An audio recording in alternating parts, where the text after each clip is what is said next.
నమస్కారం. లైవ్ షోకి స్వాగతం. ముందుగా అతిథుల పరిచయం. శ్రీ ఇంద్రనీల్ గారు ప్రముఖ విశ్లేషకులు, రాజకీయ వ్యూహకర్త.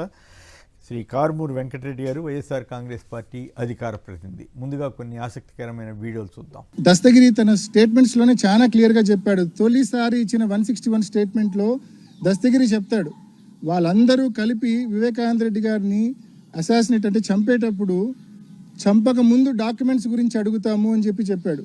ఆ డాక్యుమెంట్స్ ఎక్కడున్నాయో ఆయన కనుక్కోవడం కోసం ఆయన తీవ్రంగా కొట్టామని కూడా చెప్తాడు. ఆ డాక్యుమెంట్స్ ఆయన ఎక్కడున్నాయో చెప్పిన తర్వాత వాటిని తీసుకున్న తర్వాత 2-3 సార్లు అవి కరెక్ట్గా వాళ్ళు అనుకున్నవే అని కన్ఫర్మ్ చేసుకున్నాకనే ఆయన చంపామని కూడా దస్తగిరి చెప్తున్నాడు.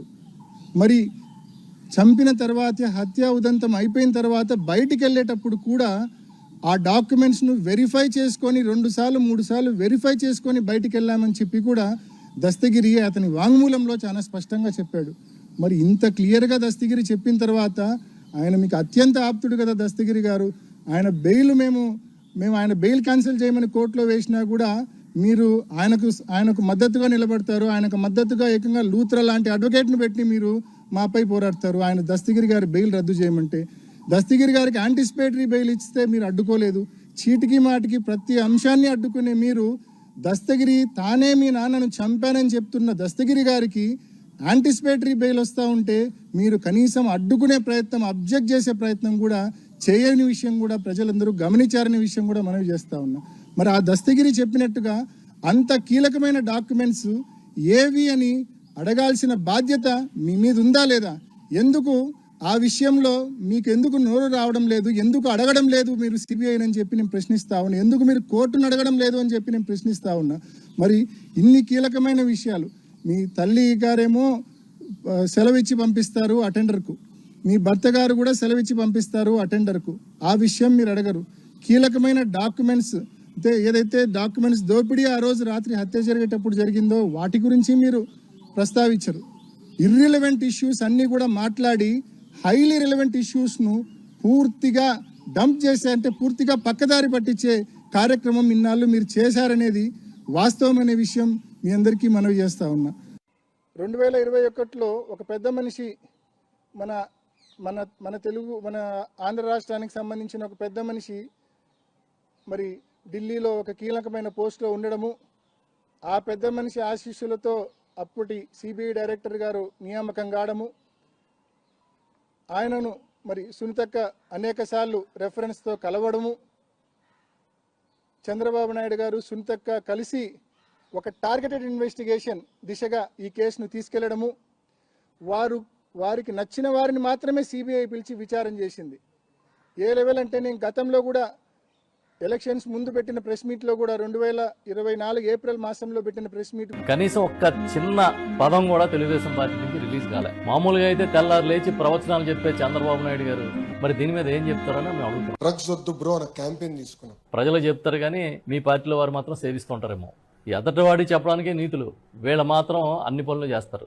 ఒక ఆయనేమో ఒక రాసలేళ్ల వీడియోలో దొరుకుతాడు, ఇంకొక ఆయనేమో అసభ్యంగా ప్రవర్తించి మహిళల పట్ల వారు దొరుకుతారు, గంజాయితో దొరుకుతారు, ఈ పక్కనేమో డ్రగ్స్ తో 10 రోజులు గడవకుండానే తెలంగాణలో కాదు ఆంధ్రప్రదేశ్ లో కూడా డ్రగ్స్ దొరికినాయి, గంజాయి దొరికింది. చంద్రబాబు నాయుడు గారి సొంత జిల్లా ఒక యువకుడు గంజాయి సేవించి 6 ఏళ్ల బాలికని అత్యాచారం చేస్తే దిక్కుముక్కు లేదు. వాళ్ళ పబ్లిసిటీకి రియాలిటీకి ఎంత తేడా ఉంది అంటే మీ సాక్షాత్తు మీ ఎంపీలు మీ శాసనసభ్యులు ఎలా దొరుకుతున్నారో ఆ వ్యవహారాలే ఒక పచ్చి ఉదాహరణ.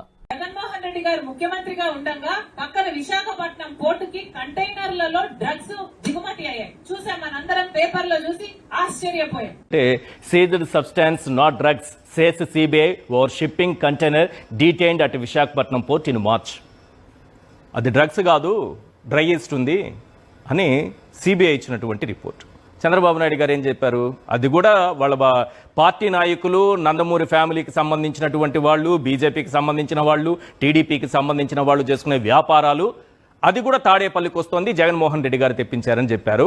అది కూడా అబద్ధమని తెలియంది. ఆఖరికి అసలు అది దాంట్లో డ్రగ్స్ లేవని సిబిఐ ఇచ్చినటువంటి. మన తెలుగు రాష్ట్రాల్లో మరీ ముఖ్యంగా మన ఆంధ్రప్రదేశ్లో యువత మాదక ద్రవ్యాలకు బానిస కావటం నిజంగా చూస్తుంటే మనసు కలిచివేస్తుంది. ఇకైనా కళ్ళు తెరిచి నవ ప్రపంచం వైపు యువత కదలాలి. ఎన్నో జన్మల పుణ్యఫలం మనిషి జన్మ. ఇలాంటి జన్మకు ఓ అర్థం పరమార్థం ఉండాలి.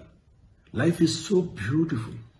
ఇంత అందమైన జీవితాన్ని మత్తుకు బానిసై అస్తవ్యస్తం చేసుకోవడం అవసరమా? 13 సంవత్సరాలు కష్టపడ్డాం, ఎదురు చూసాం. కానీ ఏం జరుగుతుంది? పార్టీలో ఏం జరుగుతుంది? ముందుకు వెళ్ళటం పోయి వెనక్కి వెళ్ళిపోతున్నాం. పార్టీ వెనక్కి వెళ్ళిపోతుంది. చివరికి పార్టీ ఆవిర్భావ సభ కూడా నిర్ణయం చేసుకోలేని పరిస్థితిలో ఉంది పార్టీ.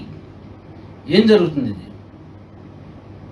అరే, పార్టీని నమ్మి పవన్ కళ్యాణ్ గారు నమ్మి ఎంతో మంది యువకులు, మధ్య వయస్కులు, సీనియర్ పార్టీలో ఉన్న సీనియర్ నాయకులు, ఇతర పార్టీలో ఉన్న సీనియర్ నాయకులు ఎంతో మంది పవన్ కళ్యాణ్ గారిని, జనసేన పార్టీని, జనసేన సిద్ధాంతాలను నమ్మి పార్టీలోకి వచ్చారే.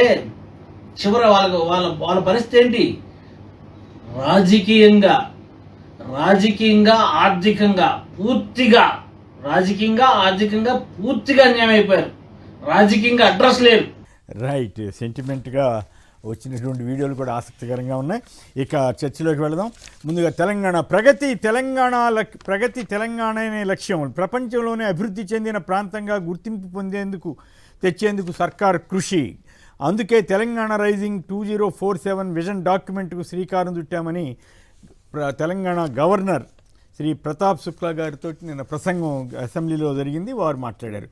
ఇక కాల్పులు జరిపి తప్పించుకోవాలని ఫామ్ హౌస్ను ఈగల్ పోలీసులు చుట్టుముట్టడంతో రోహిత్ రెడ్డి, టీడీపీ ఎంపీ పుట్ట మహేష్ బృందం ప్లాన్ చేసిందంటూ కథనాన్ని ఇచ్చారు.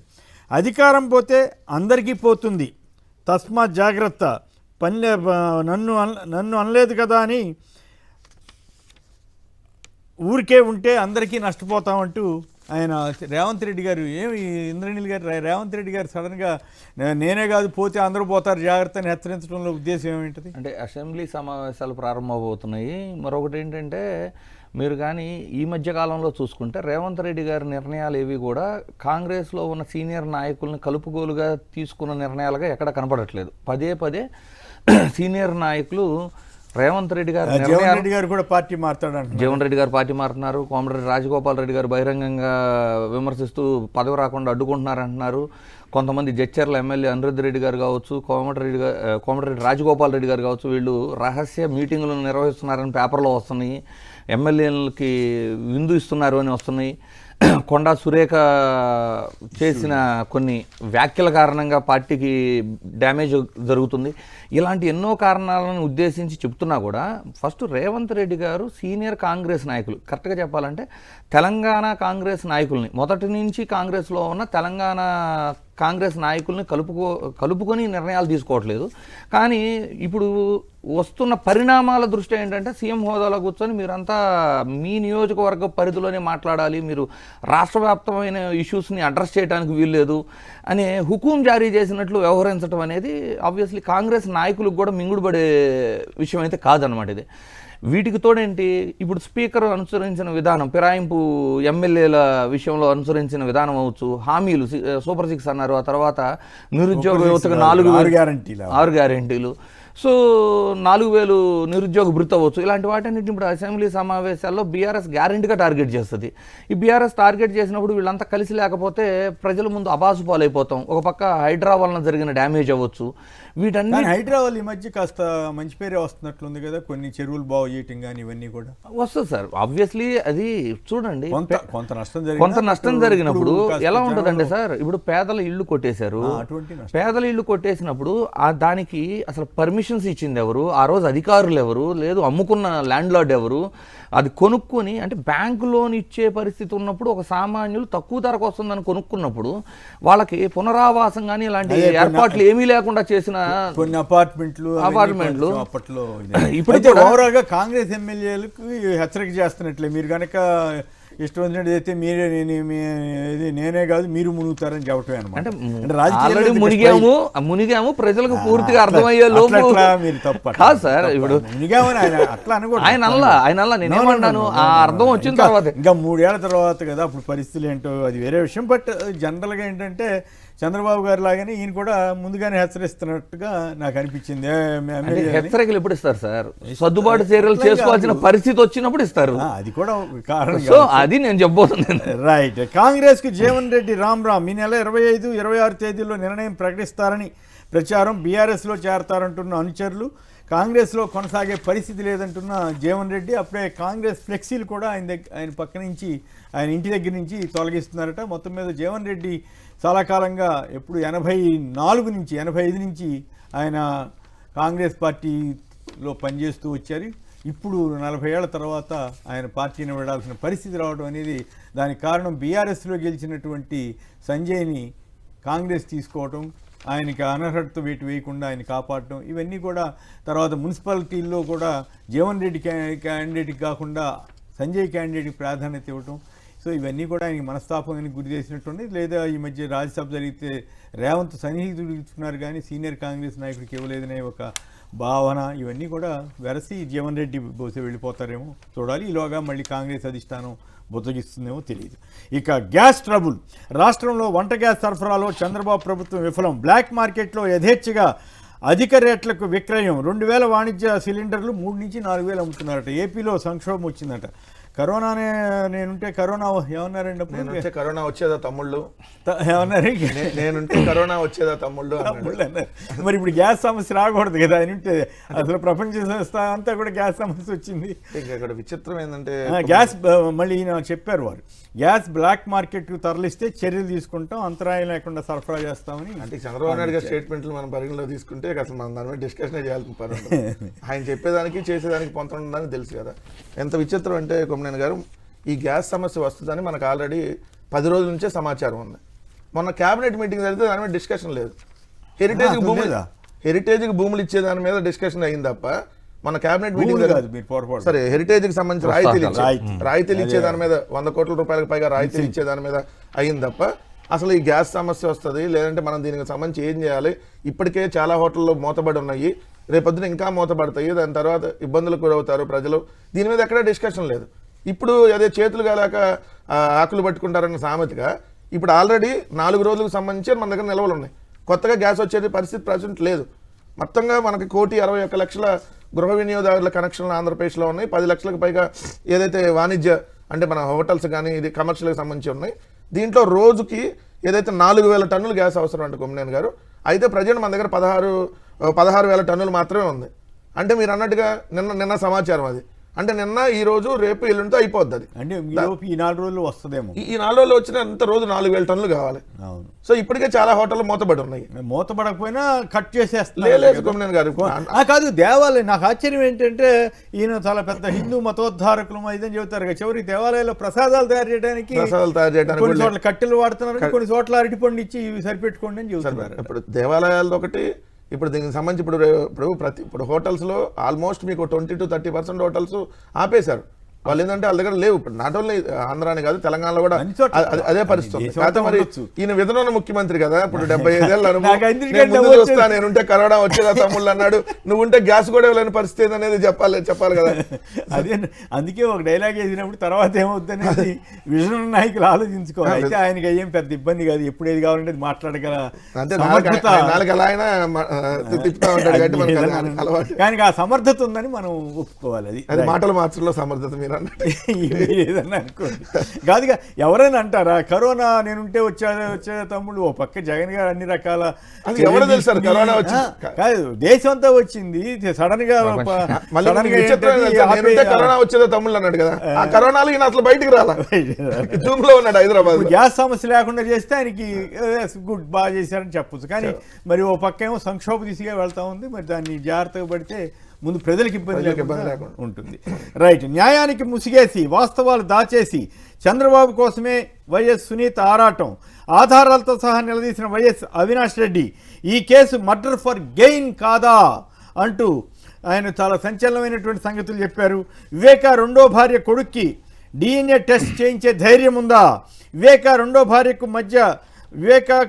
భార్యకు మధ్య జరిగిన చాట్స్ బయట పెట్టగలరా? ఘటన ముందు రోజు కుటుంబ సభ్యులే పండంటి రాజశేఖర్ను కాణిపాకం ఎందుకు పండంటి ఇంటి పేరు అంటారు, పండంటి ఇంటి పేరు రాజశేఖర్ కుటుంబ సభ్యులే అంటే ఇతను పిఏనా ఏదన్నట్టు అటెండర్ వివేక అటెండర్ని కాణిపాకం పంపించారు కుటుంబ సభ్యులే, అంటే వివేక గారి సంబంధించిన వాళ్ళు. దస్తగిరి స్టేట్మెంట్లో చెప్పినట్లు కీలక డాక్యుమెంట్లపై విచారణ ఎందుకు కోరరు? తప్పుడు స్టేట్మెంట్ల కోసం ఒత్తిడి తేవడం నిజం కాదా? విచారణ జాప్యం కోసమే సుప్రీంకోర్టులో పిటిషన్లు, తద్వారా బాబుకు రాజకీయ లబ్ధికి సహకారం. వివేక లేఖను బయటపెట్టకపోవడం నేరం కాదా? హంతకుడు దస్తగిరి బెయిల్ రద్దుకు ఎందుకు పట్టుబట్టడం లేదు? హత్య చేసిన వాడికి అండగా నిలబడతారా అంటూ సునీతను ప్రశ్నించారు. ఎందుకని చంద్రబాబుకు దస్తగిరికి సునీతకు సిద్ధార్థ లోత్రా ఒక్కడే న్యాయవాది, ఇంకా కొంతమంది ప్రముఖులకు కూడా ఆయన తెలుగుదేశానికి మద్దతు ఇచ్చేవాళ్ళు చాలామందికి ఆయన లాయర్. అయితే విచిత్రం ఏంటంటే దస్తగిరికి కూడా ఆయనే లాయర్ అని చెప్తున్నారు. సునీతతో కుమ్మక్కైన చంద్రబాబు అప్పట్లో ఢిల్లీలో ఉన్న పెద్ద మనిషి సాయంతో సిబిఐ డైరెక్టర్ని కూడా మార్చి మా మీద చేసిన కుట్ర ఇదంతా, మాకు సంబంధం లేని కేసును మా మీదకు రుద్దాలని అప్పటి నుండే ప్రయత్నాలు ఆరంభమయ్యాయంటూ చాలా సంచలనమైనటువంటి విషయాల్ని అవినాష్ రెడ్డి గారు చెబుతున్నారు. వీటికి మరి చంద్రబాబు గారు కానీ, మరి ఆ పెద్ద మనిషి ఎవరు ఆయన కానీ, లేదు సునీత గారు కానీ, వీళ్ళు ఎవరైనా సమాధానం ఇచ్చే పరిస్థితి ఉందా ఇంద్రనీల్ గారు? ఫస్ట్ ఆఫ్ ఆల్ సిబిఐ అనేది మన దేశంలో ఉన్న నేర పరిశోధన సంస్థలో ఇక దాన్ని మించిన సంస్థ లేదు సార్. ఎక్స్ట్రీమ్. ఇప్పుడు చంద్రబాబు గారి నైజం ఎలా ఉంటుంది అంటే, ఒకటి కల్తీ లడ్లు అవ్వచ్చు, లేదు ఇప్పుడు వివేక గారి కేసు అవ్వచ్చు. సిబిఐ రిపోర్ట్ వచ్చినా కూడా మనకు అనుకూలంగా రాకపోతే ఇంకా అది వాళ్ళు సక్రమంగా దర్యాప్తు చేయలేదు అంటే పూర్తి వివరాలు అందులో పెట్టలేదు అనే విధంగానే మాట్లాడతారు. ఇప్పుడు సునీత గారు కూడా అలాగే మాట్లాడుతున్నారు. ఇక్కడ సునీత గారు ఆన్సర్ చేయాల్సిన వీటన్నిటికంటే ముందు ఏంటంటే, తను ప్రత్యక్ష సాక్షి కాదు. తను ప్రత్యక్ష సాక్షి కానప్పుడు తను ఫస్ట్ డిమాండ్ చేసింది సిబిఐని ఇన్వాల్వ్ చేయమని. సరే, సిబిఐని ఇన్వాల్వ్ చేశారు. మరి సిబిఐ ఇచ్చిన 13 లక్షల పేజీలని నేను చదివాను, కానీ నాకు ఇంకా సాటిస్ఫాక్షన్ లేదు, నాకు నచ్చినట్టు రిపోర్ట్ రాలేదు, నాకు కావాల్సిన అంటే ఈ కేసులో నా ఉద్దేశ ప్రకారంగా ఎవరినైతే అరెస్ట్ చేయాలో వాళ్ళని చేయలేదు అనే విధంగా మాట్లాడటం అనేది ఈ వ్యవస్థలని, మన భారతదేశంలో ఉన్న ఈ సిస్టమ్ని అగౌరవపరచడం లాగా పరిగణించాలి. అట్లా కాదు, అభ్యంతరాలు ఉంటే సందేహాలు ఉంటే చెప్పడం తప్పు, ప్రత్యక్ష చెప్పేవి రీజనబుల్గా ఉండాలి. రెండు, ఇప్పుడు సరే అవినాష్ రెడ్డి గారు ఎక్యూజ్డ్ లిస్టులో ఉండారు అనుకున్నాం. సరే, అవినాష్ రెడ్డి గారు చెప్పిన విధంగా సిబిఐ ఎంక్వైరీ చేయలేదని కూడా అనుకున్నాం.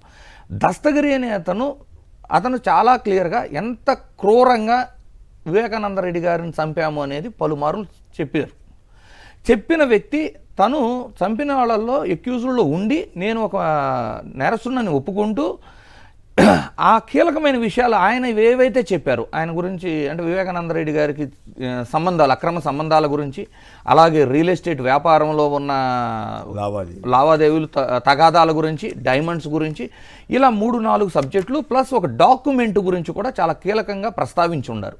మరి కనీసం అంటే ఈ కేసులో ప్రత్యక్షంగా ఇన్వాల్వ్ అయ్యి ఈ కేసులో నేను చంపాను అని చెప్తున్న దస్తగిరి రివీల్ చేసిన ఈ 4 అంశాల మీద సిబిఐ దర్యాప్తు చేయకపోవటాన్ని ముమ్మాటికి కూడా ఏకపక్షంగా టార్గెటెడ్, అంటే నిన్న అవినాష్ రెడ్డి గారు చెప్పినట్టు టార్గెటెడ్ ఇన్వెస్టిగేషన్ అనేది జరిగింది తప్పితే నిజాలు తెలుసుకోవడానికి ఇన్వెస్టిగేషన్ జరగలేదు అనేది చాలా స్పష్టంగా అర్థమైపోతుంది. ఇంకొకటి మనం నోటీస్ చేయాల్సింది ఏంటి అంటే, అసలు ఇది రాజకీయ కుట్రలో భాగంగా ఎంత తీవ్రంగా తీసుకెళ్ళగలుగుతున్నారు ఒక పర్టికులర్ పార్టీ వాళ్ళు. అంటే చూడండి, ఎవరైనా ఒక కుటుంబ సభ్యులు చనిపోతే కుటుంబ సభ్యులందరికీ సమాచారం అందిస్తారా లేదా? అంటే సమాచారం అందించిన దాన్ని కూడా వీళ్ళందరూ ఈ కుట్రలో భాగమే అని పదే మన దగ్గర మీడియా ఉంది కదా అని దాన్ని ప్రలోభపెట్టి ప్రజల మనసుల్లో విషబీజాలు నాటాలని ప్రయత్నించారా లేదా? అంటే ఒక కుటుంబ సభ్యుడు చనిపోతే కనీసం సమాచారం ఇచ్చుకుంటారా, ఇచ్చుకోరా? అంటే సమాచారం ఇవ్వటాన్ని కూడా కుట్రలో భాగంగా చూస్తారంటే వాళ్ళ కుటుంబాల్లో జరిగినప్పుడు అంతేలేండి. ఎందుకంటే సొంత తమ్ముడి అంత్యక్రియలే హిందూ ధర్మ సంప్రదాయం ప్రకారం చేయని వ్యక్తులు ఈరోజు వచ్చి కుటుంబ సభ్యులకి సమాచారాన్ని అందించడం కూడా కుట్రలో భాగంగా చూడటాన్ని మనం తప్పుపట్టలేం. అయితే ఇక్కడ మనం అవినాష్ రెడ్డి గారు చెప్పే దాంట్లో చాలా క్లియర్గా ప్రజలకు అర్థమయ్యే సబ్జెక్ట్ ఏంటంటే, అవినాష్ రెడ్డి గారు నాకు అనుమానాలు ఉండయి, నాకు తగినట్లు దర్యాప్తు చేయమని కూడా అడగలే. ఎక్కడ ఆయన ఏమడుగుతున్నారు, దస్తగిరి చెప్పిన 4 పాయింట్స్ ఏవైతే ఉన్నాయో ఆ 4 పాయింట్స్లో ఎందుకు మీరు ఇన్వెస్టిగేషన్ చేయట్లేదు అనేది మాత్రమే ఆయన ప్రశ్నించారు. సో ఇది చాలా అంటే న్యాయబద్ధంగా సభ్యులంటే అంటే వివేక గారి భార్య ఇంకెవరో వాళ్ళే అటెండ్ని పంపించేశారు నిన్న వైఎస్ అవినాష్ రెడ్డి గారు చెప్తున్నాడు. ఏది అక్కడ ఆ రోజు లేకుండా అంటే అది చాలా ఆశ్చర్యంగా ఉంది. ఆ విషయాలు ఆయన చెప్పినవన్నీ కూడా వింటే ఇవి ఇప్పుడు కాదు సార్, ఇన్వెస్టిగేషన్ స్టార్ట్ అయినప్పటి నుంచి చెబుతానే ఉండరు. నాకు ఇప్పటికీ అర్థం కాని విషయం ఏంటంటే వివేక ఎవరితోటైతే సంబంధం పెట్టుకున్నారో ఒక బిడ్డను కన్నారో వాళ్ళు రాసిన ఉత్తరాన్ని ఎందుకు సిబిఐ పరిగణలో తీసుకోవట్లేదు? పరిగణలో తీసుకోలేదు.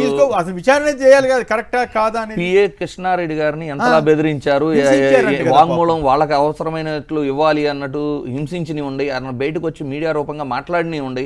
అంటే ఈ ఇన్వెస్టిగేషన్ టార్గెటెడ్గా అవినాష్ రెడ్డి గారిని టార్గెట్ చేసే జరిగింది అని చెప్పడానికి ఇంకెన్ని ఆధారాలు కావాలి? సో సిబిఐ అనేది తన విశ్వసనీయతని ప్రజల ముందు నిలబెట్టుకోవాలి అనుకుంటే చాలా క్లియర్గా అన్ని వైపులా చేయండి. ఇప్పుడు ఆయన ఏమి నా మీద చేయొద్దు అని చెప్పట్లే అవినాష్ రెడ్డి గారు, మిగిలిన అంశాలను కూడా పరిగణలోకి తీసుకొని మిగిలిన వాటి మీద కూడా ఇన్వెస్టిగేషన్ చేయాలి అని కోరారు అంతే.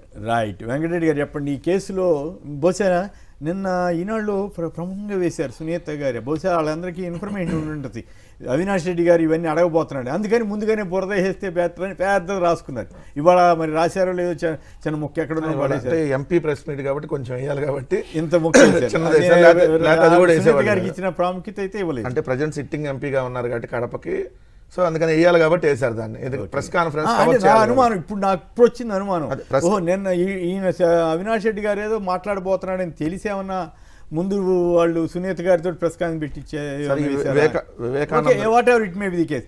అవినాష్ రెడ్డి గారు వెల్లడించినటువంటి సంచలన సంగతుల పరిస్థితి ఏమిటి, వాటితోటి ఇప్పుడు చంద్రబాబు గారు కానీ సునీత గారు కానీ వీళ్ళు ఎవరైనా సమాధానం ఇవ్వగలుగుతారా? సార్ ఒకటి ఏంటంటే వివేకానంద రెడ్డి గారి హత్య కేసుకు సంబంధించి ఏదైతే జగన్మోహన్ రెడ్డి గారు ముఖ్యమంత్రి అయిన తర్వాత ఎక్కడైతే ఇక్కడ సిట్ అనేది ఏర్పాటు చేసి విచారణ జరుగుతూ ఉంది, దాంట్లో విచారణ ఆల్మోస్ట్ ఫైనల్ దశకు వచ్చింది. దాని వెనకాల ఎవరున్నారు అనేది కూడా పూర్తిగా ఇన్ఫర్మేషను మొత్తం అంతా క్యారీ అయిన తర్వాత అప్పుడు నర్రెడ్డి సునీత, నర్రెడ్డి రాజశేఖర్ రెడ్డి వీళ్ళిద్దరూ సిబిఐ ఎంక్వైరీ కావాలి, సిట్ వద్దని చెప్పి కోర్టుకు వెళ్ళారు. ఎందుకు వెళ్ళారు?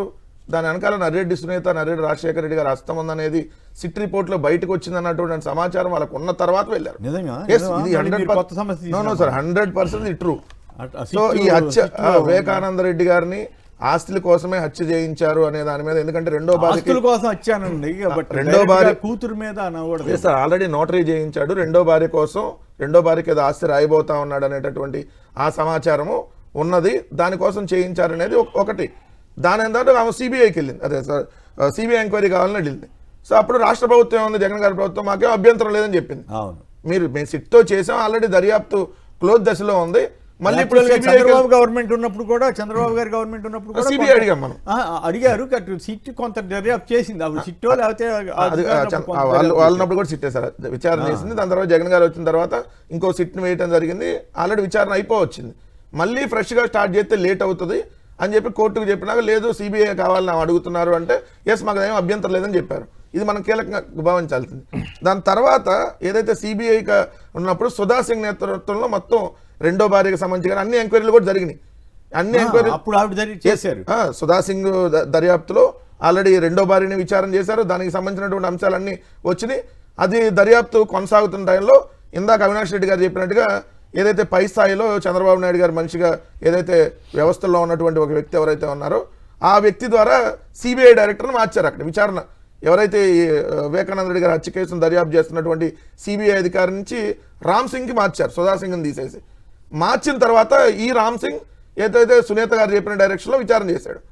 సో విచారణ చేయటం, పిఏ కృష్ణారెడ్డిని చిత్రహింసలకు గురి చేయటం, ఢిల్లీ పిలిపించుకొని ఇదే రామ్ సింగ్ నువ్వు దీంట్లో మేము చెప్పినట్టుగా నువ్వు చెప్పు, పలానా వాళ్ళ పేర్లు చెప్పని చెప్పి ఆయన చేయటం. కృష్ణారెడ్డి గారు ఆ ప్రకటన కూడా చేశారు, పిఏ కృష్ణారెడ్డి గారు కూడా ఆ ప్రకటన చేశారు. చేసిన తర్వాత మళ్ళీ ఏదో ఒక విధంగా దీంట్లో అవినాష్ రెడ్డి గారిని, జగన్మోహన్ రెడ్డి గారిని, ఇంకా కుటుంబ సభ్యుల్ని ఇరికించాలనేటువంటి ప్రయత్నం సునీత చేసింది. ఎందుకంటే తప్పు వాళ్ళు చేసి యువతల వాళ్ళ మీద నెట్టారు.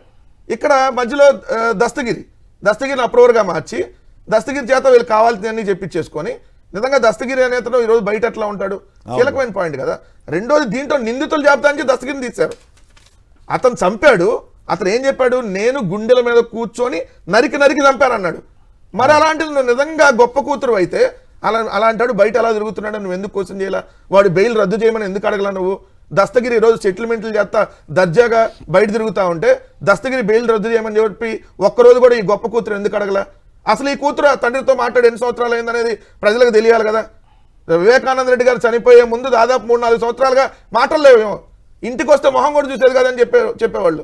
ఆయన ఇంటికి వస్తే వాళ్ళ భార్య ఏదో అన్నం పెట్టడం వెళ్ళిపోవడం, కనీసం కూతురుగా మాట్లాడేది కాదు. మరి ఇలాంటివన్నీ మనం ఈరోజు బయటకు చెప్పుకుంటే ఈమె ఎలాంటి గొప్ప కూతురు అర్థం కావట్లేదా? రెండోది సిద్ధార్థ రుద్ర అనేటటువంటి లాయర్ ఒక్క అపిరెన్స్కి 11 లక్షలు తీసుకుంటున్నాడు సార్ గవర్నమెంట్ నుంచి. 11 లక్షలు. ఒక్కసారి ఆయన వచ్చి 5 నిమిషాలు వాదిస్తాడా, గంట వాదిస్తాడా, సంబంధం లేదు. ఒక్కరోజు ఆయన వాదనకు వచ్చాడంటే 11 లక్షలు తీసుకుంటాడు. మరి ఏమేమో అపోలో హాస్పిటల్లో డాక్టరు. సో మరి 11 లక్షలు ఆయనకి అపిరెన్స్, ఆవిడకంటే దస్తగిరికి కూడా ఆయనే వాదించాడు. దస్తగిరికి అతనే వాదిస్తాడు, చంద్రబాబుకి అతనే వాదిస్తాడు, సునీతకి అతనే వాదిస్తాడు. మరి లింక్ ఎక్కడ ఉంది? మరి దస్తగిరి అనేవాడు నరికి చంపినప్పుడు అట్టడానికి చంద్రబాబు లాయర్ ఎట్ట వాదిస్తున్నాడు?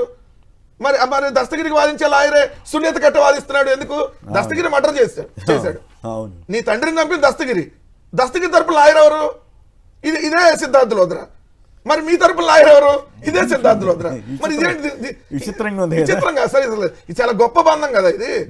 ఎట్లా అయింది? మీ తండ్రిని చంపిన తరపున అతను ఎట్ట వాదిస్తాడు, మా తండ్రిని చంపిన ఎంక్వైరీ చేయమని నువ్వు అడుగుతుంటే నీ తరపున ఎట్ట వాదిస్తాడు? గుర్తులేదు ఇప్పుడు అవినాష్ రెడ్డి గారు చెప్తుంటే ఆశ్చర్యం వేస్తుంది. ఎందుకు చంద్రబాబుకు, దస్తగిరికి, సునీతకు లోధ్రా ఒక్కడే న్యాయవాది? నిజంగానే హత్య చేసినట్లు అభియోగానికి గురైన వ్యక్తి, ఆరోపణలు చేస్తున్న వ్యక్తికి ఇద్దరికి ఒకే లాయర్ అనేది జరగదేమో న్యాయ చరిత్రలో. ఒక కూతురు ఏమంటుంది, తండ్రిని చంపిన వాళ్ళని ఎవరో పట్టుకోండి అంటుంది. వాళ్ళ తరపున వాదిస్తుంది సిద్ధార్థ లోద్రా. నీ తండ్రిని చంపినాడు ఎవడు? దస్తగిరి. ఆ తరపున వాదిస్తుంది ఎవరు? సిద్ధార్థ లోద్రా. వీటన్నిటికీ కర్త కర్మక్రియ ఎవరు? చంద్రబాబు నాయుడు. ఆయన తరపున వాదించేది ఎవరు? సిద్ధార్థ లోద్రా. మరి ఈ లోద్రా మతలబ్ ఏంది అన్నీ చెప్పాలి కదా. నిన్న అవినాష్ రెడ్డి గారు గట్టిగా వేసుకున్నాడు వెళ్ళి. ఇప్పుడు సమాధానం చెప్పాలి కదా. ఇప్పుడు వేసి ప్రజెంటేషన్ వేసి సిద్ధార్థ లోద్రాకి, దస్తగిరికి, సునీత గారికి, చంద్రబాబు నాయుడు గారికి ఉన్న లింక్ ని ఆమె వేస్తే ప్రజెంటేషన్ బాగుంటుంది. ఇప్పుడు సో ఇది కదా ఇప్పుడు చెప్పాల్సింది. మరి ఈ పత్రికలను బ్యాన్ రైటం పెట్టినాయి. ఏది బ్యాన్ రైటం అది పెట్టి మొత్తం ఓ పేజల్లో వేసి ఆ ఇద్దరి మీద యాక్షన్ తీసుకోవాలని రాసింది. ఎవరు? జగన్ గారి మీద, భారత్ గారి మీద. ఎందుకు సిబిఐ దర్యాప్తు చేయట్లేదని అడుగుతుందేమో. ఆల్రెడీ చెప్పింది సుప్రీంకోర్టే, వాళ్ళని విచారించాల్సిన పని లేదు, వాళ్ళకి సంబంధం లేదు దీంట్లో అని చెప్పి సుప్రీంకోర్టు చెప్పింది. కోర్టు చెప్పినా కూడా వీళ్ళు మాటలే ఇంకా. సో చంద్రబాబు నాయుడు గారు, సునీత గారి మెంటాలిటీ ఒకేలాగా ఉంటుంది. ఇక్కడ చూడండి మీరు, ఇప్పుడు మీకు సిబిఐ సంబంధించిన దర్యాప్తులోను ఇంకో దర్యాప్తులో ఎక్కడైనా ఏదైతే వైఎస్ఆర్ కాంగ్రెస్ పార్టీకి దీనికి సంబంధం లేదని చెప్పినా కూడా మళ్ళీ చంద్రబాబు నాయుడు దాన్ని ఎత్తుతా ఉంటాడు. కల్తీ నెయ్యి కలిసిన చంద్రబాబు నాయుడు హయాంలో. కానీ ఏమంటాడు? రోజు కల్తీ నెయ్యి కలిపారు తమ్ముళ్ళు అంటాడు. ఎవరు కలిపారు, ఎవడు వారారు దాన్ని? సో వీళ్ళకి చెప్పినా ఏమన్నా సార్. అందుకని మెంటాలిటీ చూడండి, ఇద్దరిది ఒకే డైరెక్షన్లో నడుస్తుంది. అంటే దీని వెనకాల చంద్రబాబు నాయుడు గారు నడిపించారు, ఆమెని నడిపించి మన ఎలక్షన్లో వాడుకున్నారు అనేది క్లియర్గా కనపడతా ఉంది కదా. రైట్. పూర్ణచంద్ర గారు గుంటూరు నుంచి. పూర్ణచంద్ర గారు నమస్కారం, మాట్లాడండి. నమస్కారం సార్. నమస్కారం. సంక్షిప్తంగా మాట్లాడండి, ఎవరి పట్ల అభ్యంతరకర వ్యాఖ్యలు చేయండి. లేదండి. ఓకే. ఇప్పుడు వివేకానంద రెడ్డి గారి హత్య గురించి లోతుగా ఆలోచించుకునే ఎవరికైనా కానీ ఎన్టీ రామారావు గారి జీవితమే ఒక ఉదాహరణ అండి.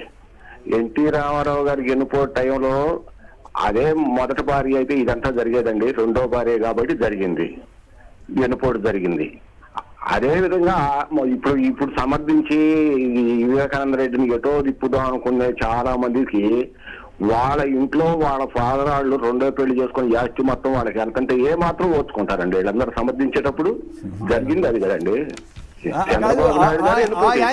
ఎందుకు సిబిఐ మొదట ఎంక్వైరీ చేసి తర్వాత ఎందుకు వదిలేసింది అన్నది మామూలుగా మనం బయట నుంచి చూసేవాళ్ళకి అర్థం కాని విషయం. పై ఇంకోటి ఏమంటే అవినాష్ రెడ్డి గారికి మద్దతుగా ఆయన ప్రచారం చేస్తుంటే ఆయన ఎందుకు వీళ్ళు హత్య చేయాల్సిన అవసరం ఏముంటుంది అనే దానికి సమాధానం దొరకదు.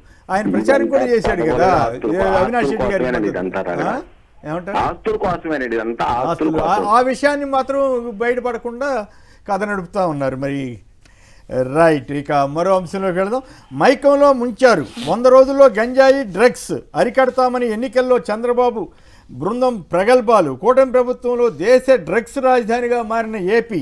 డ్రగ్స్ వద్దు బ్రో అంటూ లోకేష్ చిలక పలుకులు. కానీ డ్రగ్స్ బ్యాచ్ అంతా ఎల్లో గ్యాంగే. మాదక ద్రవ్యాల బానిసలను అరెస్ట్ చేయాలన్న పవన్ కళ్యాణ్. టీడీపీ ఎంపీ పుట్ట డ్రగ్స్ భాగవతంపై మాత్రం మౌనం. ఇది చాలా తమాషాగా ఉంది. ఎవరు ఇక్కడ నోరు విప్పట్లేదు, చంద్రబాబు గారు కానీ లోకేష్ గారు కానీ వీళ్ళందరూ. ఇక ఇంకో ఇంట్రెస్టింగ్ విషయం ఏంటంటే వీళ్ళందరూ బయటకు వచ్చింది సడన్గా ఇప్పుడు మళ్ళీ పాత విషయం బయటికి తీసుకొచ్చారు. తెనాల్లో పాపం 3 దళిత యువకుల్ని గంజాయి అమ్మారనో తీసుకున్నారనో వాళ్ళ 3 పోలీసులు నిర్దాక్షిణ్యంగా రోడ్డు మీద పెట్టి అరికాళ్ళు పైలేలాగా కొట్టి వీడియో కూడా తీశారు వాళ్ళు. వీడియో కూడా తీశారు. చాలా అది మానవ హక్కుల ఉల్లంఘన కాదని సమర్థించారు. అసెంబ్లీలో వీళ్ళందరూ సమర్థించినట్టున్నారు కూటమి పెద్దలంతా కొట్టరా అని. మరి ఇప్పుడు కనీసం స్పందించట్లేదనేది ఒక విమర్శ. ఇప్పుడు ఆ వీడియో అంతా కూడా బయటపడుతోంది. దాని మీద రాసలీలలు బయటపడినా ఇక్కడ ఇంకొక తేడా, బిఆర్ నాయుడు గారికి కనీసం నోటీస్ ఇవ్వలేదు, ఆయన మీద చర్య తీసుకోలేదు. ఈయనకి మాత్రం నోటీస్ ఇచ్చి 5 రోజులు టైం ఇచ్చి ఏదో కథ నడుపుతున్నారని చెప్పి కొంతమంది విమర్శ. సొంతవాడైతే ఎంత తప్పు చేసినా సమర్థిస్తారా బాబు అంటూ సోషల్ మీడియాలో చర్చ.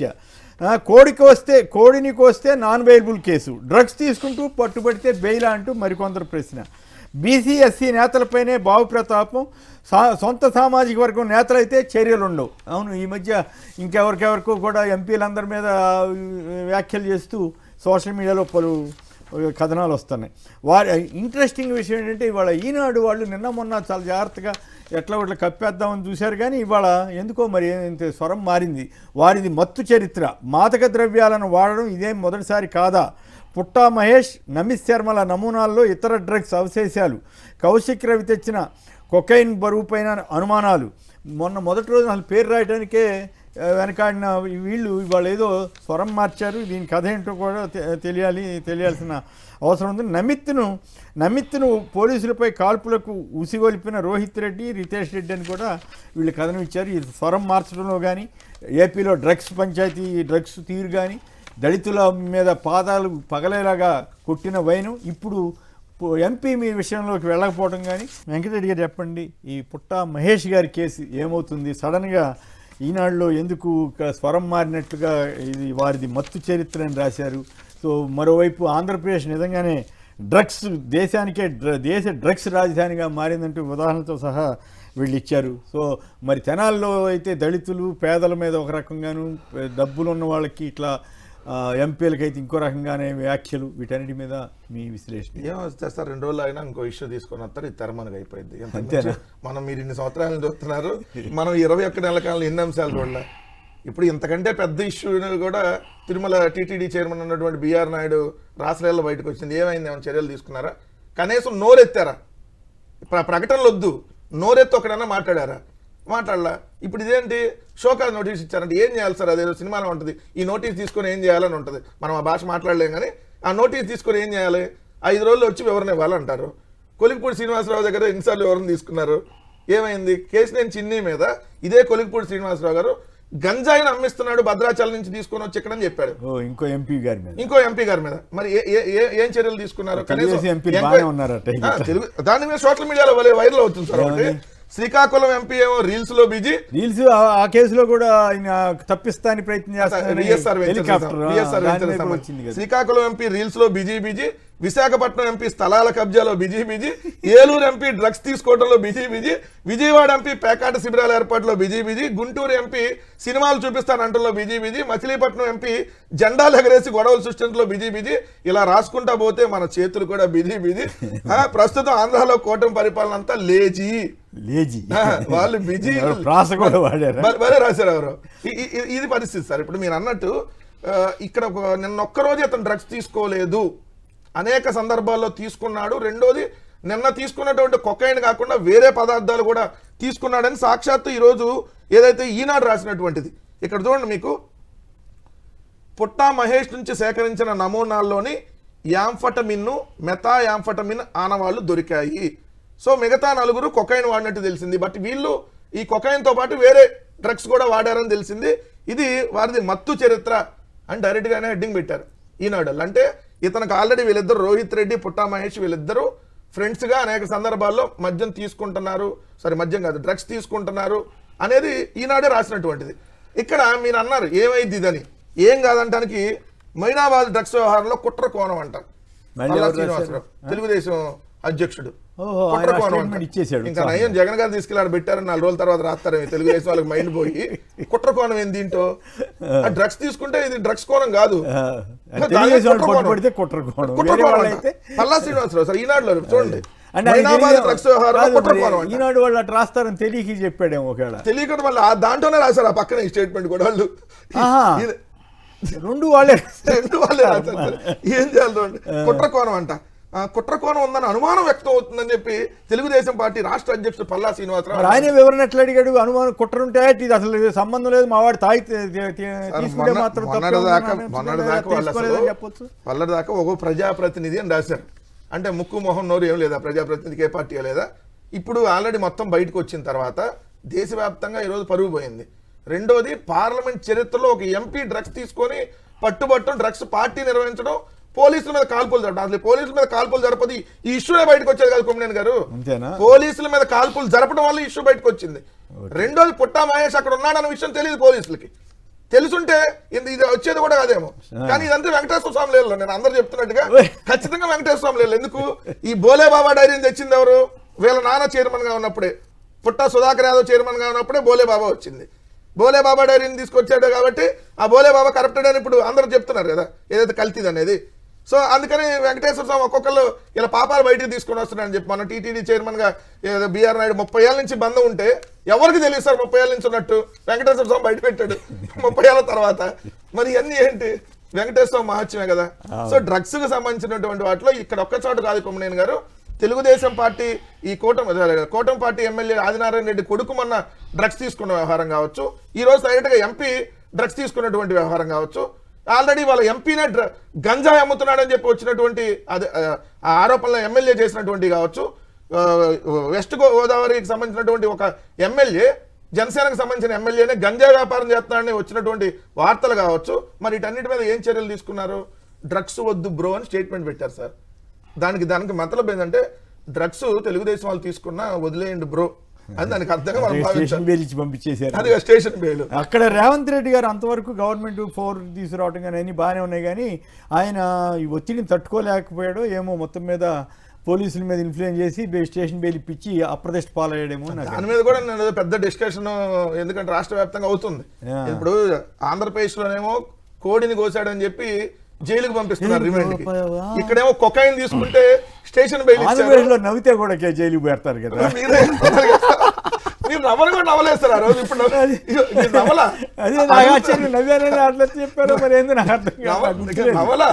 నవ్వారని పెట్టారు రావుపైన కూడా.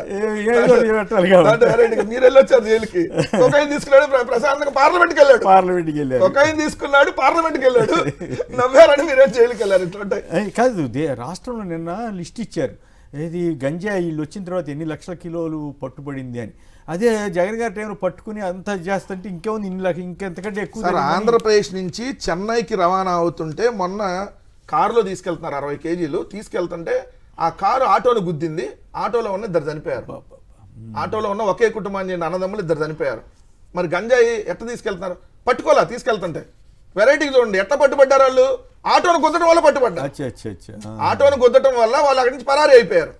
అక్కడ పట్టుబడ్డారు. లేదంటే యథేచ్ఛగా ఇక్కడి నుంచి చెన్నై వెళ్ళిపోతుంది అది. మరి దీనికి సమాధానం ఎవరు చెప్తారు? ఇట్లాంటి కోకొల్లలు సార్.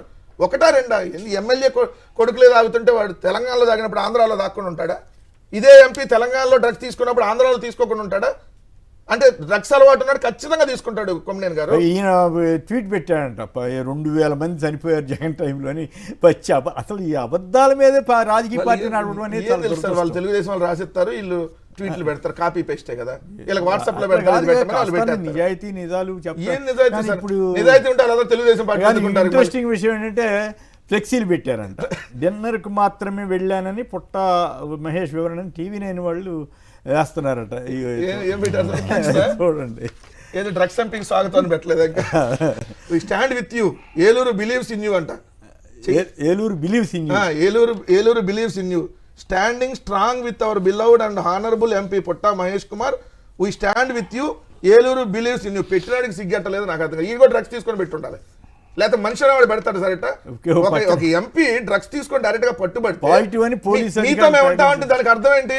అంటే తెలుగుదేశం మొత్తం డ్రగ్స్ తో అండగా ఉంటుందనే మేము తెలుగు డ్రగిస్ట్ పార్టీ అని డైరెక్ట్ గా చెప్పదలుచుకున్నారు పేరు పెట్టి. అంటే ఒక డ్రగ్ తీసుకునే ఎంపీకి మీతో మేము ఉంటాం, మీరే మా అండ, మీరే మా కొండ, మీరే మా దైవం, మీరే మా ఇది అంటే దానికి అర్థమైంది. అంటే తెలుగుదేశం వాళ్ళు ఓపెన్ గానే డ్రగ్స్ తీసుకుంటాం తప్పేంటి అంటున్నారు. దీనికి అర్థం ఇదేగా. ఆయన ఏమో నేను 30 ఏళ్ళని తిరుగుతున్నాను వాటేసుకుంటా నీకు తప్పేంటి అన్నాడు. వీళ్ళే మేము డ్రగ్స్ తీసుకుంటా తప్పేంటి అంటున్నారు. ఇంకెట్లాంటి వాళ్ళ గురించి మనం ఏం డిస్కస్ చేయాలి సార్?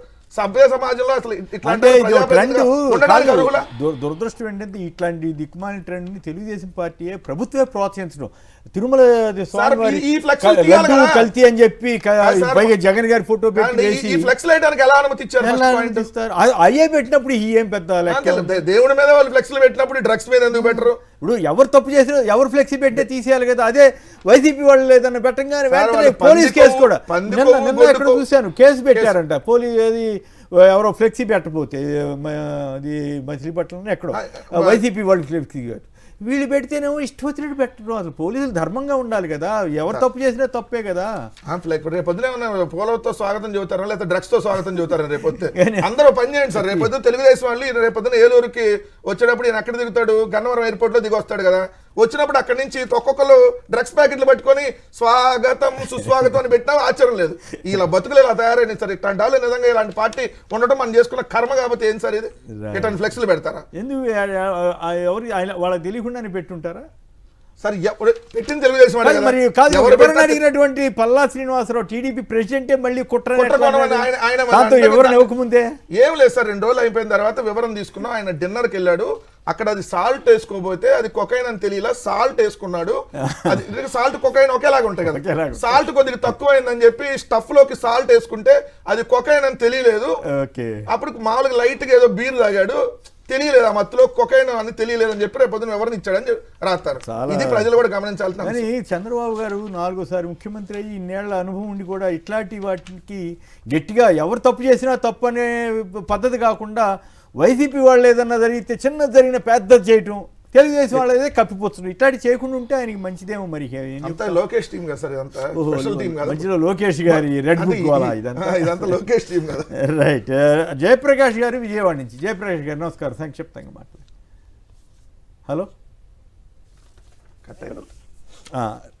మాట్లాడండి సంక్షిప్తంగా. హలో. ఇది క్లియర్ గా ఈ కేసు చెప్తుంది. కాంగ్రెస్ పార్టీకి టీడీపీకి హాట్ లైన్ ఎంత బాగా పనిచేసింది అనే దానికి కాంగ్రెస్ పార్టీకి టీడీపీకి హాట్ లైన్ ఉందని ఇంకోసారి రుజువు అవుతుంది ఈ కేసు ద్వారా. ఇంత భయంకరమైన బీజేపీ వాళ్ళు కూడా మాట్లాడట్లేదు. ఇది తప్పని తెలంగాణ బీజేపీ వాళ్ళు మాట్లాడట్లేదు, ఏపీ బీజేపీ వాళ్ళు మాట్లాడట్లేదు, టీఆర్ఎస్ కూడా మాట్లాడట్లేదు. అది ఇంకో విచిత్రం.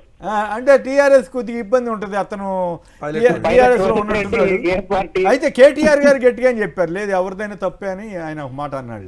కానీ వీళ్ళెవరూ మాట్లాడలే. కాంగ్రెస్ నిజంగా విచిత్రం ఏంటంటే ఏపీ కాంగ్రెస్ నేత గారు జగన్ గారి టైంలో ఏదో జరిగిందని పచ్చి అబద్ధం చెబుతున్నారు తప్ప ఇప్పుడు జరిగిన దాని గురించి మాట్లాడినట్లు ఎక్కడ రాలా. అది విచిత్రమైన పరిస్థితి మీరు చెప్పినట్లు. రైట్, అంతే కదా. రైట్. ఇప్పుడు తెనాలి ఇన్సిడెంట్ని ఇప్పుడు జరుగుతున్న మొయినాబాద్ ఇన్సిడెంట్తో ఒకసారి కంపేర్ చేసి చూద్దాం సార్. అక్కడ దొరికింది వాళ్ళు గంజాయి సేవించారు, ఇక్కడ డ్రగ్స్ కొకైన్ తీసుకున్నారు, ఇంకా ఎడిషనల్గా కూడా ఏదో ఉండి అంటున్నారు. అంటే గంజాయి కంటే కూడా కొకైన్ అనేది ప్రమాదకరం, కేసు తీవ్రత కూడా ఎక్కువ. 2, పోలీసుల మీద తిరగబడ్డారు అనే చెప్పి దళితులు సామాన్యులు అయిన ప్రజల్ని రోడ్డు మీద తీసుకొచ్చి 3rd డిగ్రీ అప్లై చేసి వీడియో చేసి మరీ అసెంబ్లీలో సమర్థించారు. పోలీసుల మీద తిరుగుబాటు కాదు, ఇక్కడ హత్యాయత్నం చేశారు. ఇక్కడ పోలీసుల మీద కాల్పులు ప్రయత్నించారు, అంటే అది హత్యాయత్నం. మరి ఏ విధంగా చూసుకున్నా కూడా మీకు తెనాలి ఇన్సిడెంట్తో చూసుకుంటే గంజాయి కాదు, ఇక్కడ కొకైను అంటే పోలీసుల మీద తిరుగుబాటు కాదు, హత్యాయత్నం. కానీ ఈ కేసులో స్టేషన్ బెయిల్ ఇచ్చేశారు ఫస్ట్. సరే, స్టేషన్ బెయిల్ ఇచ్చే సందర్భాన్ని కూడా చూస్తే అక్కడ ఎంతమంది అయితే ఉండారో, ఎంతమందికి పాజిటివ్ వచ్చిందో వాళ్ళందరికీ కూడా స్టేషన్ బెయిల్ ఇచ్చారా మీరు? 41 నోటీస్ ఇచ్చి 3కే ఇచ్చారు. ఎందుకు ఇచ్చారు అంటే ముగ్గురిని జైల్లో పెట్టారు, మిగతా వాళ్ళందరికీ స్టేషన్ బెయిల్. అంటే ఏంటి, ఇది చాలా క్లియర్గా ఏంటంటే అధికారం ఉంటే అధికారానికి ఈ చట్టము న్యాయం కూడా తొత్తులుగా వ్యవహరిస్తాయి అని చెప్పాలనే ప్రయత్నమా ఇది? ప్రజలు ఎలా అర్థం చేసుకోవాలి అంటే వ్యవస్థల మీద ప్రజలకు నమ్మకం పోయిన తర్వాత విప్లవంగా మారే రోజులు ముందు ముందు వచ్చే పరిస్థితులు ఉంటాయి. ఇంకోటి చూడండి, ఈ ఇన్సిడెంట్లో ఈ డ్రగ్స్ ఏంటి, అప్పుడు డ్రై ఈస్ట్ వచ్చింది సార్. డ్రై ఈస్ట్ వస్తే వైఎస్ఆర్సీపీ అసలు వైజాగ్ పోర్ట్లో ఆ డ్రై ఈస్ట్ని డ్రగ్స్ తీసుకొచ్చేసింది, మద్యంలో కలుపుతుంది దాన్ని, రాష్ట్రం అంతా డ్రగ్స్ విచ్చలవిడిగా వ్యాపారం చేస్తుంది అని ప్రచారం చేశారు. తర్వాత అది డ్రై ఈస్ట్ అని తెలిసింది. ఇక్కడ ప్రతిదీ అబద్ధాలు ప్రచారం చేయటం. రేపు ఉదయం కొన్ని రోజులు, 1 రోజు 2 రోజులు ఆగండి సార్, వాళ్ళు ఏం చెప్పబోతారంటే ఆంధ్రప్రదేశ్ డ్రగ్స్ రహిత రాష్ట్రంగా మేము చేయగలిగాం కాబట్టి మా ఎంపీలు మా ఎమ్మెల్యేల పిల్లలు పాపం ఇక్కడ డ్రగ్స్ దొరక్క పక్క రాష్ట్రానికి వెళ్ళి సేవించాల్సి వస్తుంది. అందువల్ల మీరు ఇప్పుడు గుర్తుంచుకోవాల్సింది ఏంటంటే ఆంధ్రప్రదేశ్ మాత్రం డ్రగ్స్ రహిత రాష్ట్రంగా చేయగలిగామని కూడా చెబుతారు. దొరికినాయి వాళ్ళు అది కూడా చెప్తారు. చూడండి అంటున్నా నేను, మా పాపం మా ఎంపీలు మా ఎమ్మెల్యేల పిల్లలు ఆంధ్రప్రదేశ్లో డ్రగ్స్ దొరక్క పక్క రాష్ట్రాలకు వెళ్తున్నారు, ఇబ్బంది పడుతున్నారని కూడా చెబుతారు. రైట్. ఇక మరో అంశంలోకి వెళ్దాం. బాబు పాలన హిందుత్వానికి ప్రమాదకరం ఆందోళన వ్యక్తం చేసిన విశ్వ హిందూ పరిషత్. ఆరోపణలు వస్తే టీటీడీ చైర్మన్పై విచారణ ఏది? దేవాలయ భూముల భక్షణకు చంద్రబాబు సర్కార్ కుటిల యత్నం. భూములను ప్రైవేటు వ్యక్తులకు అప్పగించాలని చూస్తే తీవ్ర పోరాటం అంటూ మొదటిసారిగా బీజేపీ వాళ్ళు మాట్లాడట్లేదు, కానీ విశ్వ హిందూ పరిషత్తు మాట్లాడటం ఆసక్తికరంగా ఉంది. మరోవైపు అందరి వాడిని అన్ని మతాలని గౌరవిస్తా, అమరావతిలో హజ్ హౌస్ నిర్మిస్తాం అని చంద్రబాబు గారు చెబుతున్నారు. అంతేకాకుండా అదే మీటింగ్లో అమరావతికి జనం డబ్బు వాడలేదని కూడా చెప్పారు. అదే మీటింగ్లోనే అది పొట్టి శ్రీరాములు గారి దీంట్లో అనుకుంటా. తిరుపతిలో తారాస్థాయికి చేరిన రెడ్ బుక్ రాజ్యాంగం. టీటీడీ చైర్మన్ రాజీనామా చేయాలంటూ నిరసన చెప్పిన వైసీపీ శ్రేణులపైన తెలుగుదేశం గోండాలు దాడి చేశారట. మరోవైపు అమరజీవిని అవమానించిన చంద్రబాబు, వెల్లంపల్లి శ్రీనివాసు ఇతర నాయకులు ఆరోపణ చేశారు. పొట్టి శ్రీరాముల విగ్రహాన్ని నిర్మాణానికి ₹1 కూడా ఇవ్వని చంద్రబాబు ప్రభుత్వం, అదే ఎన్టీఆర్ విగ్రహానికి 1750 కోట్లు ఖర్చు చేస్తామని చెబుతున్న సర్కారు అంటూ మాజీ మంత్రి వెల్లంపల్లి ఫైర్. ఆర్యవైశ్యుల చందాలతో పొట్టి శ్రీరాముల విగ్రహం పెట్టారని కూడా ఆయన చెబుతున్నారు. అమరజీవి అందరివాడు అని చెప్పి చంద్రబాబు గారు అన్నారు. నిజమే, మంచిదే. దీంట్లోనే ప్రజల డబ్బుతో అమరావతిని కట్టడం లేదని మళ్ళీ సంచలనమైనటువంటి విషయం చెప్పారు. మరి అది నిజమా కాదా ఏమిటనేది చూడాలి. అమరజీవి జలధార పేరు పెడతామని చెప్పి పవన్ కళ్యాణ్ గారు అన్నారు. వెంకటరెడ్డి గారు చెప్పండి ఈ 2 అంశాలు. ఒకటి హిందుత్వానికి ప్రమాదకరం అని అంటాం, అట్లాగే అందరి వాడిని మళ్ళీ ఆయనే ప్రకటించడం చంద్రబాబు గారు. ఇంకోవైపు ఎన్టీఆర్ విగ్రహానికి ఏమో ప్రభుత్వ డబ్బులు, అమరజీవి శ్రీరాములు గారి డబ్బుకి వేరే సంఘాలు వైశ్య సంఘాలు ఇంకెవరెవరో డబ్బులు ఇస్తున్నారని చెప్పి వార్త. ఎంతవరకు కరెక్ట్ ఏంటి? ఇప్పుడు ఒకటి అది ఆర్యవైశ్య సంఘం ఆధ్వర్యంలో పెట్టినటువంటి విగ్రహం, అది ప్రభుత్వం దానికి ₹1 కూడా ఇవ్వలేదా అసలు? ఇచ్చిందేమో, ప్రైవేట్కి సంబంధించినటువంటి కార్యక్రమం.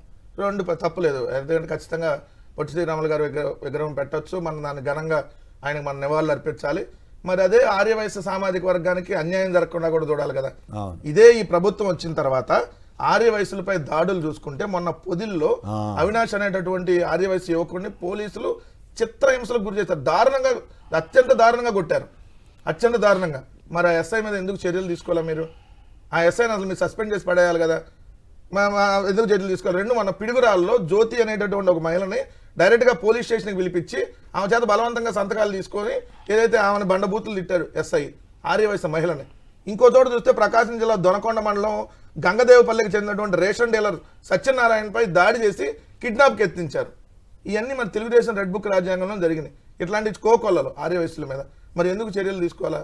మరి నిజంగా ఆర్యవైశ్యుల మీద అంత ప్రేమ ఉండి, పొట్టి శ్రీరాములు గారి మీద అంత ప్రేమ ఉంటే మరి ప్రభుత్వం చంద్రబాబు నాయుడు గారు స్పెషల్ ఫ్లైట్లకి రోజు తగలేస్తూ ఉంటారు కదా, ఆయన ఇంటి మరమ్మతులకు అని చెప్పి లేదా కరకట్లో ఇంటికి వెళ్ళే దారిలో డిజైనింగ్ లైట్లకి అని చెప్పి ₹1,00,000 తగలేస్తారు కదా.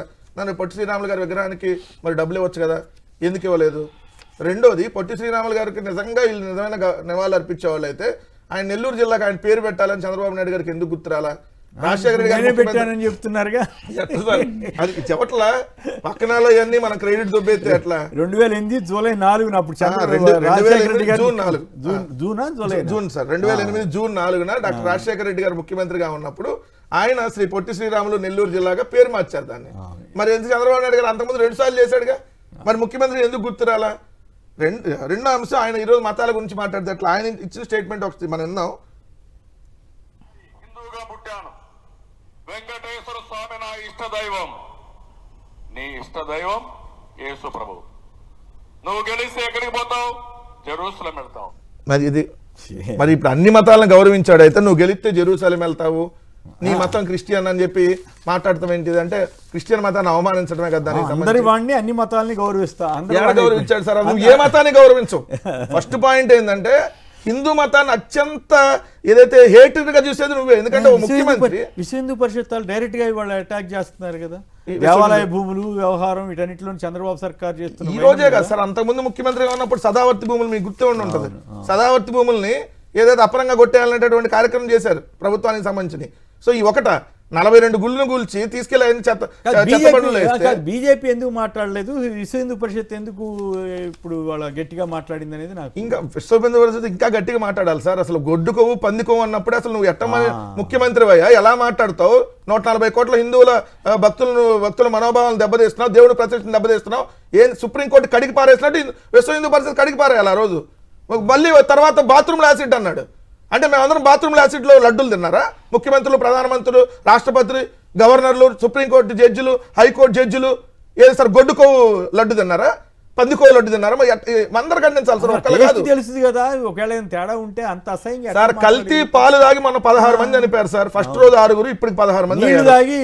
కలుషిత నీరు తాగితే డయేరియా వచ్చింది. మరి కలుషిత లడ్డు నిజంగా ఉంటే కల్తీ లడ్డు అయితే మరి గవర్నర్లు, సైంటిస్టులు, రోజుకి ప్రవచనకర్తలు రోజుకి 3 నుంచి 4 లక్షల లడ్లు కొనుగోలు చేస్తారు భక్తులు. సో దాంట్లో ఒక్కొక్క లడ్డు 2-3 తిన్నా 10 లక్షల మంది మినిమం రోజుకి తిరుపతి లడ్డు తింటారు. మరి ఒక రోజు కూడా ఏం కాలేదు. అంటే చంద్రబాబు నాయుడు గారు పచ్చి అబద్ధం ఆడి రాజకీయ కుట్రలో భాగంగా జగన్ 2024 మధ్యాహ్నం అసలు మామూలుగా కల్తీ జరిగింది శాంపుల్ తీసిందేమో ఈ టైంలో. లోడ్ ఎత్తింది ఎలా హయాంలోనే, లోడ్ దించింది ఎలా హయాంలోనే, మళ్ళీ లోడ్ పక్కకు పంపించి మళ్ళీ తీసుకొని వచ్చి వాడింది ఎలా హయాంలోనే, కల్తీ ఎలా హయాంలో తెలిసినాక లోడ్ ఎత్తి రమణ అనేది డైలాగ్ ఉన్నట్టుగా. Right, okay. చెప్పండి ఇంద్రనీల్ గారు, ఏంటి సడన్గా విశ్వ హిందూ పరిషత్ వైఖరి మారిందా, లేకపోతే నిజంగానే ఆంధ్రప్రదేశ్లో జరుగుతున్న ఈ అరాచకాల మీద వాళ్ళు స్పందించారా? బీజేపీ మాట్లాడకపోయినా వీళ్ళు, మరోవైపు ఈయన అందరు వాడిని అన్ని మతాలను గౌరవిస్తానని చంద్రబాబు చెబుతున్నారు. ఇప్పుడే మన మిత్రుడు ఆయన నువ్వు పైగా కౌన్సిల్లో ఎంత దారుణంగా మాట్లాడారండి, నువ్వు క్రిస్టియన్వి అది. ఇప్పటికన్నా విశ్వ హిందూ పరిషత్తు మేల్కొన్నందుకు కొంత హిందువులు సంతోషించాల్సిన సందర్భంగా భావించాలి. ఎందుకంటే ఈ జీవో పాస్ చేసి దేవాదాయ భూములని, అందులో కూడా ఆ జీవోలో కూడా 33 ఏళ్ళకి ఆ టర్మ్ పెంచడమే కాకుండా లీజ్ టైంని దాంట్లో ఎలా చేశారంటే 20 ఏళ్ళ నుంచి, అంటే ఒక సంస్థ స్థాపించి 20 సంవత్సరాలు దాటితే వాళ్ళకి టెండర్ ప్రాసెస్ లేకుండా అలాట్ చేయడానికి కూడా మినహాయింపులు ఇచ్చారు. సో తమకు కావాల్సిన వాళ్ళకి ఆ టెండర్లు, అనకాపల్లిలో దేవాలయ భూములు 100 ఎకరాలు ఎంతో ప్రైవేట్ కంపెనీలకు అప్పచెబుతున్నారంట. దేవాలయ భూములు నువ్వు ఎట్లా అప్పచెబుతావు? అదే జగన్ గారు చేసి ఉంటే పొరపాటున 1 ఎకరం ఇచ్చినా ఇంకేముంది, హిందూ మతాన్ని కావాలని చేస్తున్నారని ప్రమోట్ చేసేవాళ్ళు. ఇప్పుడు వీళ్ళు 100 ఎకరాలు ఇస్తున్నారట. నేను చూడండి, విశ్వ హిందూ పరిషత్ కూడా మనకి వైజాగ్లో అంత గొడ్డు మాంసం అన్ని 180,000 అన్ని టన్నులు ఆ లెవెల్లో దొరికినప్పుడు ఎందుకు విశ్వ హిందూ పరిషత్ వచ్చి గెరావు చేయలేదు? మాట్లాడితే గో సంరక్షణ సమితులు అనుకుంటూ, గో సంరక్షణ అనుకుంటూ మాట్లాడే విశ్వ హిందూ పరిషత్ కానివ్వండి, బీజేపీ వాళ్ళు కానివ్వండి, ఆ రోజు మాట్లాడాలి. ఇప్పటికి కూడా దేవాలయాల మీద ఒక రకమైన దాడులేవి, వీటిని హిందూ ధర్మం యొక్క మీద జరుగుతున్న దాడులుగానే చూడాలి. అయినా ఇప్పటికన్నా మేల్కొన్నందుకు సంతోషం. విచిత్రమైన టీడీపీకి సంబంధించిన సాధువులతో కొందరితో ఒక రౌండ్ టేబుల్ కూడా పెట్టించి జగన్ గారిని తిట్టించారు కదా. ఇవన్నీ కల్తీ సాములు, కబ్జా సాములు ఉన్నారు దాంట్లో, భూములు కబ్జా చేసిన వాళ్ళు ఉన్నారు. ఇంకొకటి ఫైనల్గా ఒకటి గుర్తుపెట్టుకోండి, మొన్న రీసెంట్గా మీరు అసెంబ్లీ సాక్షిగా కొన్ని అబద్ధాలు చెప్పారు వీళ్ళు. అంటే ఒక ఫోటో పెట్టేసి, అంటే వైవి సుబ్బారెడ్డి గారి వైఫ్ బైబుల్ పట్టుకున్నారు, వీళ్ళ టీటీడీ చైర్మన్ అని మాట్లాడారు. ఆ టోటల్ వీడియో తర్వాత ఇమీడియట్గా వైఎస్ఆర్సీపీ వాళ్ళు చూపించడం జరిగింది. అంటే విజయమ్మ గారు వేరే ఏదో అందుకోవాల్సి వచ్చి ఇస్తే పట్టుకున్నారు దాన్ని. అయితే ఈ రోజున బైబుల్ పట్టుకుంటమే తప్పు అనే విధంగా మాట్లాడిన చంద్రబాబు గారు ఇఫ్తార్ విందులో ఏకంగా యాషం వేశారు. అక్కడ క్రిస్మస్ గౌరవిద్దాం సార్, నేనేమన్నా అన్ని మతాలను గౌరవించాం, కానీ ఆ మనిషికి అర్హత లేదు అంట. ఎందుకంటే ఈ విధంగా మాట్లాడి ఎక్కడికి వెళ్తే అక్కడ, అంటే చర్చికి వెళ్తే చర్చిలో మాటలు, మసీదుకి వెళ్తే మసీదు మాటలు, లేదు గుడికి వెళ్తే గుడిలో మాటలు లాగా మత విద్వేషాలు రెచ్చగొట్టే విధంగా ఒక సీఎం వ్యవహరించడం దేశ చరిత్రలో ఎక్కడా లేదు సార్. రైట్. సంక్షేమం, అభివృద్ధి, జోడుగుర్రాల దౌడు, 23-24 రాష్ట్రాల ఆర్థిక ఆరోగ్య సూచికలపై నీతి ఆయోగ్ నివేదిక. జగన్ గారి టైంలో ఈ 2 బాగా జరిగినాయి అని చెప్పి ఇచ్చారు. ఇవాళ నుంచి ఇక ప్రత్యేక పురపాలన అంట. 86 పురపాలక నగరపాలక సంస్థల్లో అమలు, నేటితో ముగిన పాలక వర్గాల పదవీ కాలం. మామూలుగా అయితే వెంటనే ఎలక్షన్ పెట్టాలి, కానీ ఎలక్షన్ జోలికి వెళ్తున్నట్లేదు. సమస్యలపై పీఆర్టీయూ సమ్మె సైరన్. ఉపాధ్యాయుల సమస్యల పరిష్కారంలో చంద్రబాబు ప్రభుత్వం వైఫల్యం చెందిందంటూ వాళ్ళు ఇదవుతున్నారట. రేపటి నుంచి దివ్యాంగులకు ఉచిత ప్రయాణం దివ్యాంగ శక్తి పథకంగా నామకరణం చేశారట. దీనికి కూడా చంద్రబాబు గారు కార్యక్రమం ప్రారంభోత్సవం చేస్తారు. ప్రజారోగ్యానికి పెద్ద కష్టం, ఆసుపత్రులను వేధిస్తున్న మందుల కొరత, పిహెచ్సిల్లో పరిస్థితి మరింత దారుణం ఉంటూ ఎల్లో మీడియా రాసింది. మరి వాళ్ళ ఉద్దేశం ఏదన్నా వేరే ఉద్దేశంతో రాశారో ఏమో తెలియదు. కానీ సమస్యలపై పిఆర్టీయూ సమ్మె సేరన్. బెంగాల్ సిఎస్ హోమ్ సెక్రటరీ బదిలీ. ఇక ఎలక్షన్ కమిషన్ గేమ్ మొదలుపెట్టిందేమో. ఏపీలో కూడా అట్లాగే అప్పుడు ఇబ్బంది పెట్టారు చేశారు కదా ఎలక్షన్ కమిషన్. మనీ లాండరింగ్ చేసిన సొత్తంతా నాటి ప్రభుత్వ పెద్దలదే అని ఈయన ఎవరో అన్నారట. ఇటువంటి వార్తలు మాత్రం ఇస్తాను పెద్ద ఎత్తున పరుస్తుంటారు రోజు. కానీ అవినాష్ రెడ్డి చెప్పినా లేకపోతే ఇంకోటి ఇష్యూ వచ్చినా కూడా వాడి జోలికి వెళ్లకుండా ఎల్లో మీడియా ఎంతసేపు వైసీపీ మీద లేదా అబద్ధాల ప్రచారాలు వీటికే పరిమితం అవుతా ఉంది. రెండూ రాయండి, తప్పేం కాదు. వాళ్ళు చెప్పింది వీళ్ళు చెప్పింది. కానీ ఏకపక్షంగా రాసి పరువు పోగొట్టుకుంటూ తెలుగు ప్రజల దృష్టిలో వీళ్ళు రోజుకి పతనం అయిపోతున్నారు. రైట్. ఇంద్రనీల్ గారు, కారుమూరి వెంకటరెడ్డి గారు, అలాగే పలువురు మాట్లాడారు. అందరికి కూడా ధన్యవాదాలు. ఇది నేటి చర్చా కార్యక్రమం. నమస్కారం.